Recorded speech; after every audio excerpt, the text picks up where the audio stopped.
السلام علیکم ورحمۃ اللہ وبرکاتہ۔ عزیز طلبہ و طالبات، 10ویں جماعت کا چوتھا سبق سیاہ روشنی، اس کی سرگرمیاں عمل کریں گے انشاءاللہ۔ سب سے پہلی سرگرمی آپ کو دی گئی ہے، شب کی خاکہ آپ کو مکمل کرنا ہے۔ تو سیاہ روشنی اوپر لکھا ہوا ہے اور آپ دائیں جانب دیکھ رہے ہیں مصنفہ، تو مصنفہ میں پروین شیر، اس سبق کی مصنفہ پروین شیر ہیں، اور مصنفہ کے نیچے آپ دیکھ رہے ہیں ان کے شوہر اور بیٹے کا نام بھی لکھنا ہے۔ تو شوہر کا نام حارث اور بیٹے کا نام فراز، یہ آپ لکھیں گے یہاں پر۔ اور صنف ادب، تو کون سی صنف ہے یہ؟ تو یہ سفر نامہ ہے، سفر نامہ آپ لکھیں گے۔ کون سے ملک؟ تو ساؤتھ افریقہ۔ اور شہر کون سا تھا؟ جوہانسبرگ۔ تو آپ اس طرح سے شب کی خاکے کو مکمل کریں گے۔ اس کے بعد آپ کو واقعات کو ترتیب سے لکھنا ہے۔ تو 6 واقعات دیے گئے ہیں، ان 6 واقعات کو آپ کو ترتیب سے لکھنا ہے۔ تو سب سے پہلے طیارہ اپنے آہنی پروں کو پھیلائے زمین کے سپاٹ سینے پر چل رہا تھا۔ تو یہ پہلے آئے گا، پہلا جملہ وہ پہلا رہے گا ترتیب کے اعتبار سے۔ اس کے بعد وین جوہانسبرگ کی سڑکوں پر دوڑ رہی تھی ہوٹل وانڈرز کی طرف، یہ دوسرا رہے گا جملہ۔ آپ ترتیب سے لکھیں گے تو یہ دوسرا جملہ آئے گا۔ تیسرا جملہ، وین کا ڈرائیور یوپا تھا، اس نے وین سویٹو کے ایک مفلوق الحال علاقے میں روک دی تھی، یہ تیسرا جملہ آئے گا۔ اور چوتھا جملہ، تمام سیاح بے نیازی سے اس گھر کے رہنے والوں کی کٹھن زندگی کو تفریحی نظروں سے دیکھ کر باہر نکل گئے۔ پانچواں، ننگے پاؤں اور پھٹے پرانے کپڑوں میں معصوم بچے بھی سیاحوں کے پیچھے پیچھے چل رہے تھے۔ اور چھٹا، تقریباً 20 بچوں کا جھنڈ سیاحوں کے ساتھ ساتھ چل رہا تھا۔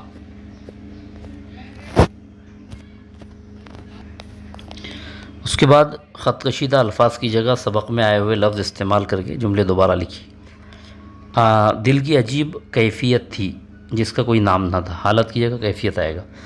پروین خیالات کے سمندر میں ڈبکیاں لگا رہی تھی، غوطے لگا رہی تھی۔ ایک دبلا پتلا سا آدمی ایک جھنڈی لہراتا نظر آیا، منحنی سا آدمی۔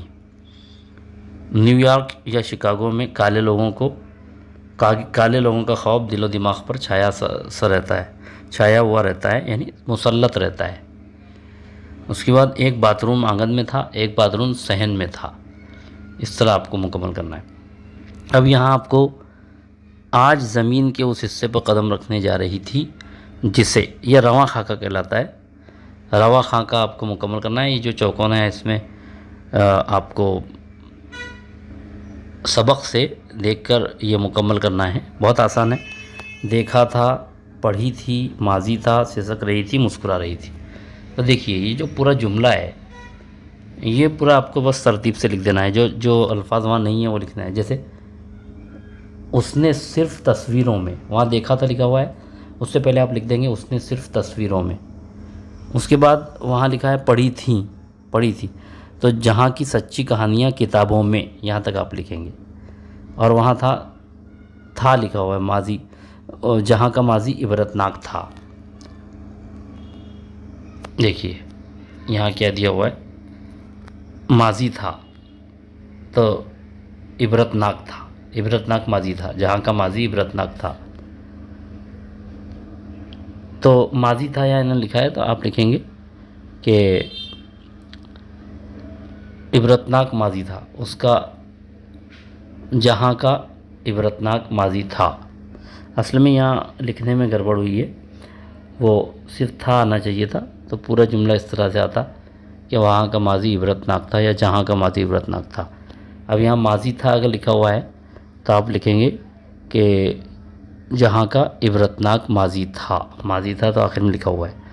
اب جہاں انسانیت سسک رہی تھی، دیکھیے اب یہاں آئے گا جہاں انسانیت منہ چھپائے سسک رہی تھی، تو پورا آپ لکھیں گے جہاں انسانیت منہ چھپائے اور سسک رہی تھی وہاں موجود ہے، اور مسکرا رہی تھی موجود ہے، تو آپ لکھیں گے اور بربریت مسکرا رہی تھی۔ تو اس طرح سے آپ کو یہ روا خ کا مکمل کرنا ہے۔ ماضی تھا جہاں آیا ہے اس کو آپ تھوڑا سا جملے کو تبدیل کر دیں کہ جہاں کا عبرتناک ماضی تھا، ماضی ادھر چلا گیا تو عبرتناک کو آپ پہلے لے لیجئے۔ اس کے بعد آپ کو کیا کرنا ہے، روا خ کے بعد آپ کو الفاظ کی جمع یا واحد لکھنا ہے، جیسے کیفیت کی کیفیات، خیالات خیال، یہ کیفیت واحد ہے، اس کی جمع کیفیات آئے گی۔ اب دو کالم بنائیں، واحد اور جمع۔ کیفیت کی کیفیات لکھیں، خیالات جمع کے کالم میں لکھیں اور خیال واحد کے کالم میں لکھیں۔ شخصیت کی جمع شخصیات، جوابات جواب کی جمع، مکانات مکان کی جمع، حساب حسابات۔ تو اس طرح سے آپ یہ جمع لکھیں گے۔ اس کے بعد طیارے کے اڑان بھرنے اور فضا سے زمین کے منظر کو اپنے الفاظ میں لکھیے۔ تو اب آپ لکھیں گے کہ اب اس کو آپ کو اپنے الفاظ میں لکھنا ہے۔ تو پہلے آپ یہ دیکھیں کہ مصنفہ نے اس کو کس طرح بیان کیا ہے۔ یہ ایک آسان طریقہ ہوتا ہے کہ آپ کو اپنے الفاظ میں لکھنا ہے، تو آپ پہلے یہ دیکھ لیں کہ مصنفہ کیسے لکھا اس کو۔ تو دیکھیے اب یہاں دیکھ رہے ہیں ہم، طیارہ اپنے آہنی پروں کو پھیلائے زمین کے سپاٹ سینے پر چل رہا تھا، رفتہ رفتہ اس کی رفتار تیز ہو رہی تھی، پھر دور تک پھیلے ہوئے رن وے سے ایک لمبی جست لگا کر وہ فضاؤں میں پرواز کرنے لگا، اوپر اور اوپر زمین دور ہوتی جا رہی تھی اور چھوٹی۔ تو اس طرح سے یہاں پر بتایا انہوں نے۔ تو آپ کیسے کہیں گے، لکھیں گے اس کو کہ طیارے نے دھیرے دھیرے زمین کے سپاٹ سینے پر چلنا شروع کیا اور آہستہ آہستہ اس کی رفتار تیز ہوتی جا رہی تھی، اور پھر اچانک اس نے فضا میں اڑان بھری اور وہ فضا میں اوپر اور اوپر جاتا چلا گیا۔ تو زمین کی وہ چیزیں جو بہت بڑی معلوم ہوتی تھیں اب فضا سے بہت چھوٹی معلوم ہو رہی تھیں، اور بلڈنگیں ڈبیوں کی شکل میں لگ رہی تھیں، اور یہاں کی چیزیں ذرات کی شکل میں محسوس ہو رہی تھیں۔ اس طرح سے آپ اپنے الفاظ میں اس کو لکھیں گے۔ اس کے بعد آپ کو پوچھا گیا ہے کہ طیارے کے نیچے اترتے وقت زمینی منظر میں جو تبدیلیاں محسوس ہوتی ہیں انہیں تحریر کیجیے۔ تو اب آپ یہاں بھی یہی کریں گے کہ طیارہ جب نیچے اترتا ہے تو نیچے اترتے وقت زمین کی جو چیزیں اوپر سے چھوٹی چھوٹی دکھائی دے رہی تھیں اب وہ بڑی محسوس ہونے لگتی ہیں، اور دھیرے دھیرے منظر صاف ہو جاتا ہے، اور جیسے جیسے طیارہ نیچے آتا ہے زمین کی چیزیں صاف دکھائی دینے لگتی ہیں، اور پھر وہ نیچے اترتے وقت رن وے پر دوڑتا ہے، آہستہ آہستہ اس کی رفتار کم ہوتی ہے اور پھر وہ ایک جگہ جا کر رک جاتا ہے۔ اس طرح سے آپ لکھیں گے۔ اب لوگ مول تول کر رہے تھے، اس جملے میں خط کشیدہ لفظ ہے، بھاؤتاؤ کے لیے عوامی زبان میں استعمال ہوتا ہے مول تول، یعنی بھاؤتاؤ کرنا۔ تو اسی طرح آپ کو بھی کچھ الفاظ لکھنا ہے، 3 الفاظ لکھنا ہے، جیسے یہاں پر بات چیت دیا ہوا ہے گفتگو کے لیے، تو ویسے ہی آپ کہتے ہیں حال چال، چال چلن، کام کاج۔ تو اس طرح سے آپ کو 3 الفاظ لکھنے ہیں۔ اب جیسے یہاں پوچھا گیا سویٹرو کے غریب خاندان کے کمروں کے بارے میں لکھیے، تو یہاں پر آپ دیکھ رہے ہیں کہ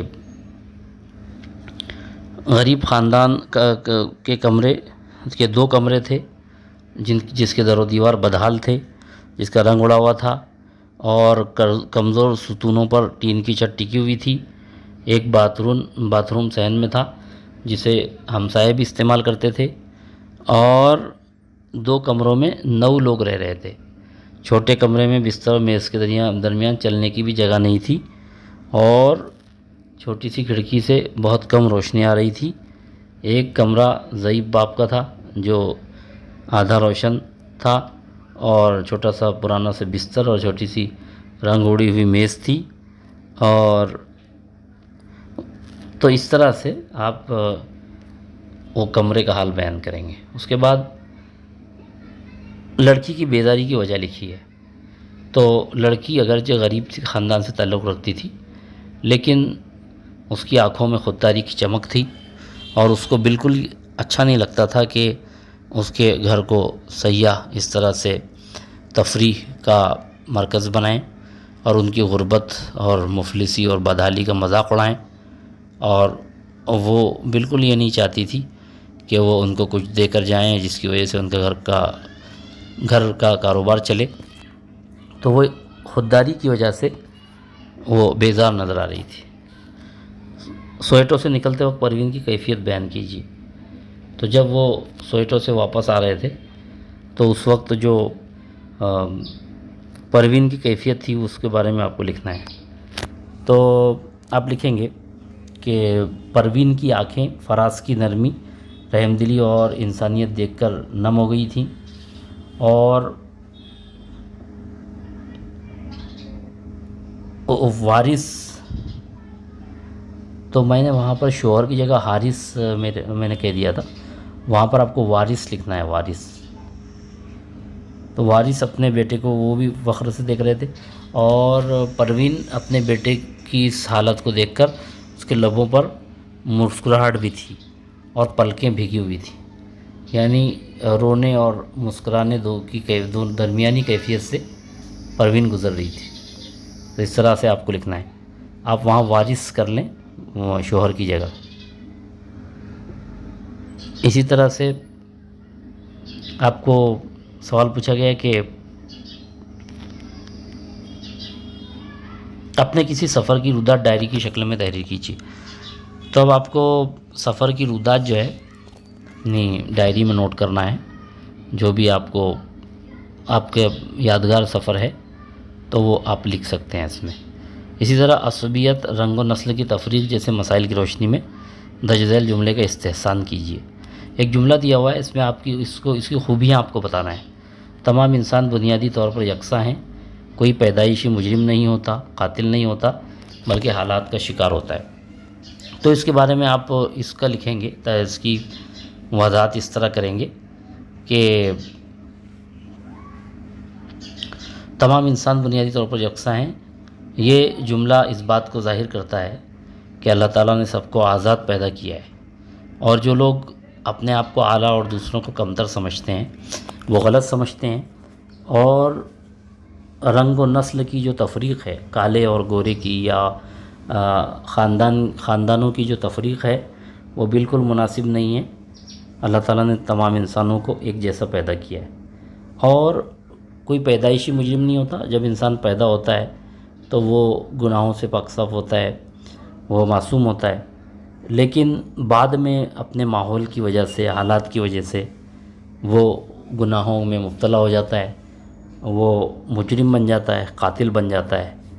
تو اس ایک جملے میں اس بات کی طرف اشارہ کیا گیا ہے کہ انسان بنیادی طور پر یکساں ہیں، ان میں کوئی تفریق نہیں ہونی چاہیے، کوئی چھوٹا بڑا نہیں ہے، اور انسان کو ایک اچھا ماحول فراہم ہونا چاہیے تاکہ وہ ایک اچھا انسان بن سکے. تو امید ہے آپ کو سمجھ میں آیا ہوگا. بہت بہت شکریہ. السلام علیکم ورحمۃ اللہ وبرکاتہ.